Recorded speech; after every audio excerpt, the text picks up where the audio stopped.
तिलावत के लिए मैं बेटी रिमला अनिल को दावत देता हूं कि वो सामने आए।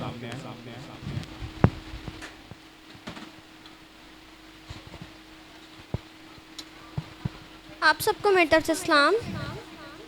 मुकद्दस लूका की अंजील 23 बाब 34 आयत।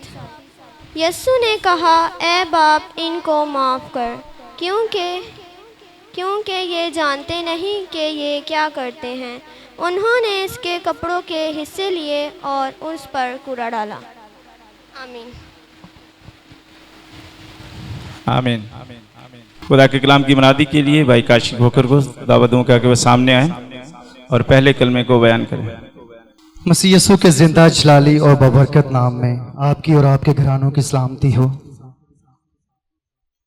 आपकी और आपके घरानों की सलामती हो। जी, थोड़े एक्टिव हो गए।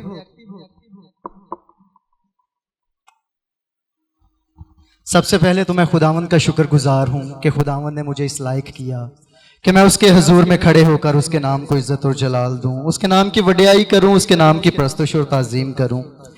फिर मैं आप सब सुनने वालों का शुक्रगुजार हूं जो यहाँ सब बैठे हैं।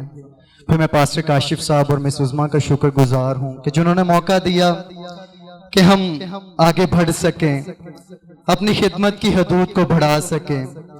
तो मैं पास्टर काशिफ साहब का शुक्रगुजार हूं।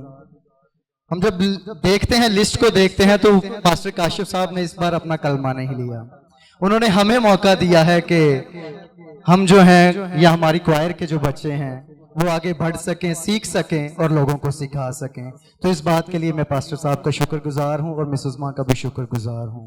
और हमारे दरमियान पास्टर असगर साहब और उनकी फैमिली भी है, मैं उनका भी शुक्रगुजार हूं। तो बेटी रिमलिया ने बड़े खूबसूरत अंदाज में तलावत किया। मुकद्दस लूका की मार्फत लिखी गई अंजील, उसका 23 बाब और उसकी 34 आयत मैं फिर से पढ़ता हूं। यीशु ने कहा, ए बाप, इनको माफ कर, क्योंकि ये जानते नहीं कि क्या करते हैं। और उन्होंने उसके कपड़ों के हिस्से किए और उन पर कूड़ा डाला। पाकलाम का पढ़ा, सुना, समझा और कबूल किया जाना हम सबों के लिए बाइस बरकत हो। ये पहला कलमा मुआफी का कलमा कहलाता है। यीशु ने कहा, ए बाप, इनको मुआफ कर, क्योंकि ये नहीं जानते कि क्या करते हैं। खुदावंद यीशु मसीह को तकरीबन सुबह 9 बजे के करीब सलीब दिया गया और ये कलमा 9 से 12 के बीच में खुदावंद यीशु मसीह की जुबान मुबारका से निकला कि ए बाप, इनको मुआफ कर। ये उस टाइम निकला जब तकलीफ में थे, अजियत में थे और दुख में थे।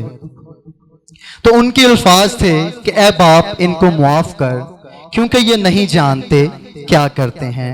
ये अल्फाज एक दुआ की सूरत में थे जो खुदावंद यीशु मसीह की जुबान से निकले, जो उसने अपने दुश्मनों के लिए की कि ए बाप, इनको मुआफ कर। मेरे अजीजों, वो आज हमें भी यही सिखाता है कि हम अपने दुश्मनों के लिए दुआ करें, अपने सताने वालों के लिए बरकत चाहें और उनको मुआफ करें। खुदावंद ने दुआ का आगाज ए बाप कहकर किया।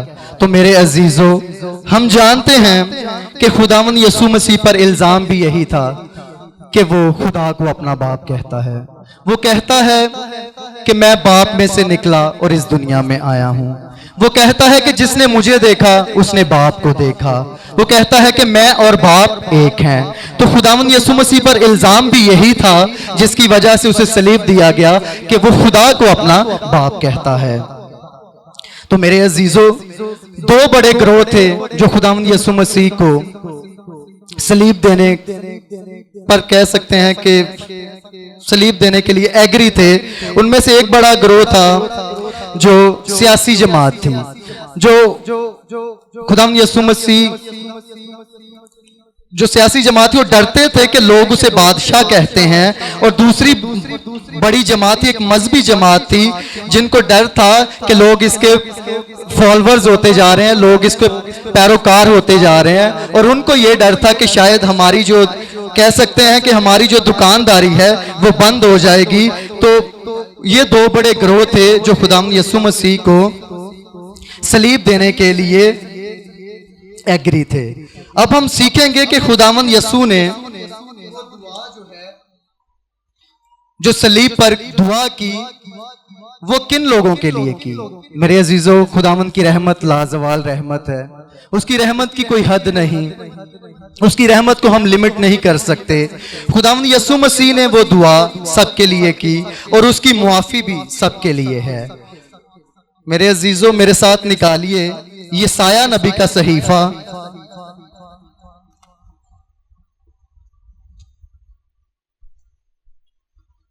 उसका 53 बाब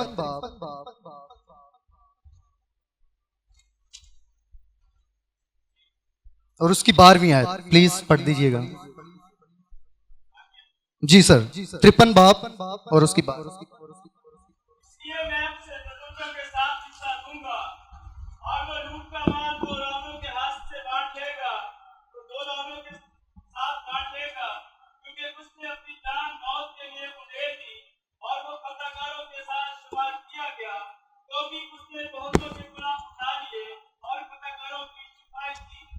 आमीन आमीन।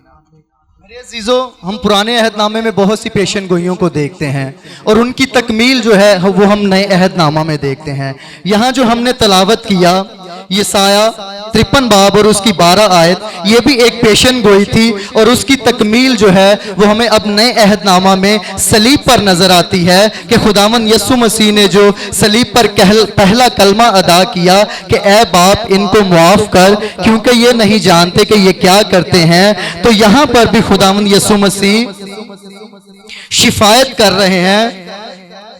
लिखा है कि वो खताकारों के साथ शुमार किया गया तो भी उसने बहुतों के गुनाह उठा लिए और खताकारों की शिफायत की। तो मेरे अजीजों, हमें ये नए अहदनामा में तकमील नजर आती है कि खुदावंद यीशु मसीह ने लोगों की शिफायत की। उनकी शिफायत की जिन्होंने उसे कोड़े मारे, उनकी शिफायत की जिन्होंने उसके हाथों पैरों में कील ठोके, उनकी शिफायत की जिन्होंने उसे जलील किया, उनकी शिफायत की जिन्होंने उसके कपड़े फाड़े और उन पर कुरा डाला। तो खुदावंद ने उनको सलीब पर मुआफ किया। मेरे अजीजों, अगर आज हम भी गुनाहगार हैं तो हमारे पास मौका है कि हम खुदावंद से मुआफी मांगे। मेरे अजीजों, हम अब देखेंगे कि क्या यीशु मसीह ने सिर्फ उन लोगों की शिफायत की जिन्होंने उस टाइम उसे जलील किया?